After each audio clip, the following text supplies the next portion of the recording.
Mike Moffat called this budget an absolute disaster on housing. So I went through all 400 pages of budget 2025 to discover whether or not he's right. And here's the truth. This isn't a housing budget at all. It's very much a political reset and a shifting away from the crazy liberal policies that we saw basically since Trudeau got it. And I'll be honest, I don't even know if the federal budget should be a place for a lot of housing policy. The government knows that it can't fix housing directly. This is very much a provincial and municipal show. So instead, they're doing something a little bit sneaky and a little bit smart.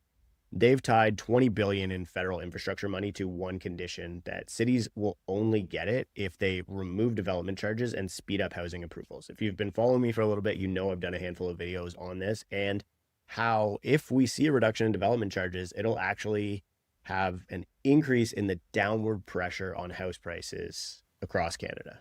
They also doubled down on the GST rebate for first-time buyers of up to new homes up to $1 million.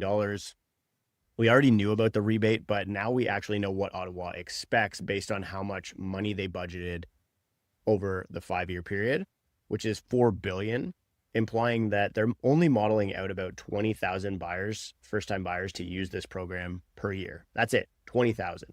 So all of this talk about making housing more affordable through tax rebates like that, it's a lot more optics than volume.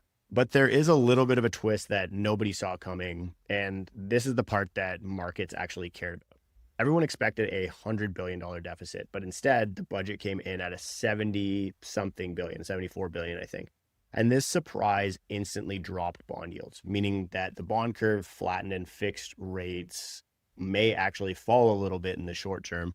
Before that, most banks were expecting that interest rates would need to come up next year, and the bond market was forecasting that interest rates would probably come up towards the end of next year. Meanwhile, on the demand side, the government is quietly confirming that they're slowing immigration growth, not ramping up to 1 million like some politicians are saying online.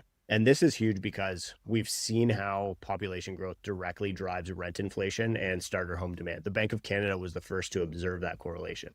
So putting all of this together, we have less federal spending, lower yields, infrastructure tied to housing approvals, limited first-time buyer rebates, and slower immigration. This is a subtle but maybe one of the more promising housing policy frameworks that we've seen in years.